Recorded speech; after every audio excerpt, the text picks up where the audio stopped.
एक राजा ने एक उत्सव आयोजित किया अपने दरबार में और दूर दूर से दूसरे देश राज्यों के राजाओं को भी आमंत्रित किया, राजकुमारों को भी आमंत्रित किया। दरबार में उत्सव आरंभ हुआ और दरबार में नर्तकी नृत्य करना आरंभ कर दी। नर्तकी को खुश रखने के लिए राजा ने अपने गुरु को पैसा दे रखा था कि वे सभी लोग पैसा दे तो हमारा गुरु भी नर्तकी को पुरस्कृत करें और गुरु को अपमानित महसूस न हो जाए। तो नर्तकी ने नृत्य करना आरंभ किया, उत्सव की शुरुआत हुई और सभी लोगों ने नर्तकी को पुरस्कृत करना आरंभ किया और रात भर नृत्य चलता रहा, उत्सव चलता रहा। सुबह होने को था तब तबले वाले को नींद आने लगे, वो ऊँघने लगा। नर्तकी को लगा कि अगर ये तबला वाला ठीक से तबला नहीं बजाया तो मेरा जो है नृत्य वह खराब हो जाएगा और मेरा प्रदर्शन खराब होगा, तो हो सकता है राजा गुस्सा हो जाए और दंडित करे। तो नर्तकी ने एक दोहे में नृत्य करते हुए ही नृत्य को रोकी नहीं और दोहे में ही तबले वाले को सचेत की। तबला वाला को सचेत की। दोहा ये था, घनी गई थोड़ी रही या में पल पल जाए, घनी गई थोड़ी रही या में पल पल जाए, एक पलक के कारण यूं न कलंक लगाए। मतलब घनी गई थोड़ी रही, इसका मतलब बाद में समझेंगे, पहले सुन लीजिए।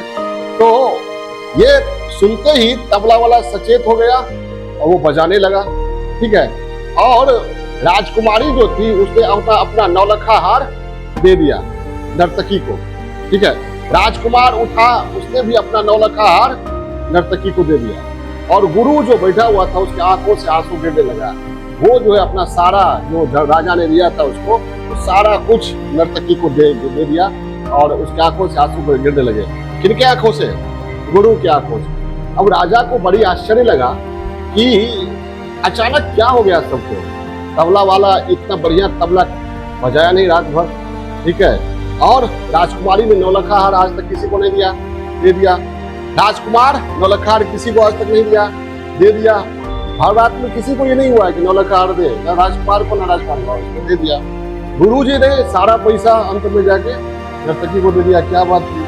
तो राजा ने गुस्सा होकर नर्तकी को कहा, ऐ नीच नर्तकी, तूने कैसा डोरा डाला है सब पर। ये अंतिम प्रहर में तूने सबको लूट लिया, अंतिम प्रहर में तूने सबको लूट लिया। तो गुरुजी ने कहा, महाराज नर्तकी को नीच मत कहिए, यह नर्तकी आज से मेरी गुरु है। इसने कहा, घनी गई थोड़ी रही या में पल पल जाए, एक पलक के कारण यूं न कलंक लगाए। ये आज से मेरी गुरु है। मैंने पूरा जीवन भक्ति करते हुए बिताया, लेकिन जीवन के अंतिम समय में मैं राज दरबार में अय्यासी का प्रतीक नृत्य उसको देखने के लिए मैं आ गया।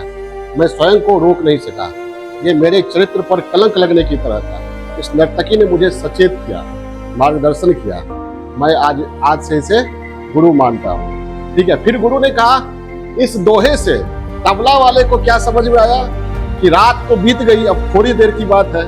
अब थोड़ी देर के लिए तुम क्यों ऊँघ रहे हो, कलंक क्यों लगा रहे हो हमारे साजबाज को, नृत्य को। तो तबला वाला सतर्क होके बजाने लगा।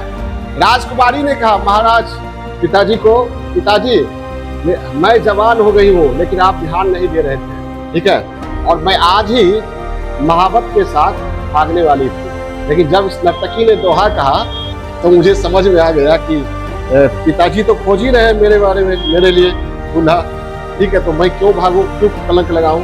तो मैं सचेत हो गई, भागने का विचार मैंने छोड़ दिया। इसलिए मैंने खुश होकर ये नौलखा हार नर्तकी को दिया, क्योंकि बहुत बड़ा कलंक लगते लगते बच गया, आपके खानदान पर भी और मेरे पर। उसका राजकुमार ने कहा कि महाराज पिताजी, आज मैं आपको मारने वाला था।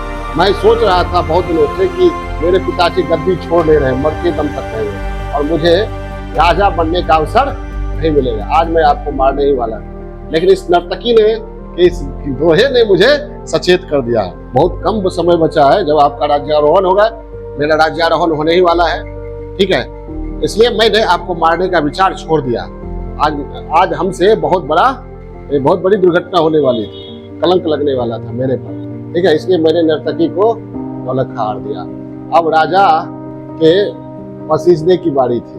राजा ने सोचा कि क्यों, जब गुरु प्रभावित हो गए, राजकुमारी प्रभावित हो गई, राजकुमार प्रभावित, तो नर्तकी ने तो ठीक ही कहा है, मेरा भी अब जीवन क्या है, शेष थोड़ा ही बचा है, ठीक है, अब थोड़ा सब समय किसमें देना चाहिए, भक्ति में देना चाहिए। क्या वो उसने भी अपना क्या किया, नौलखा हार नर्तकी को दे दिया और कहा, बेटा, अपने राजकुमार को कहा, बेटा आज से तुम्हें मैं राजा घोषित करता हूँ, मैं राजगद्दी छोड़। समझ में आई बात।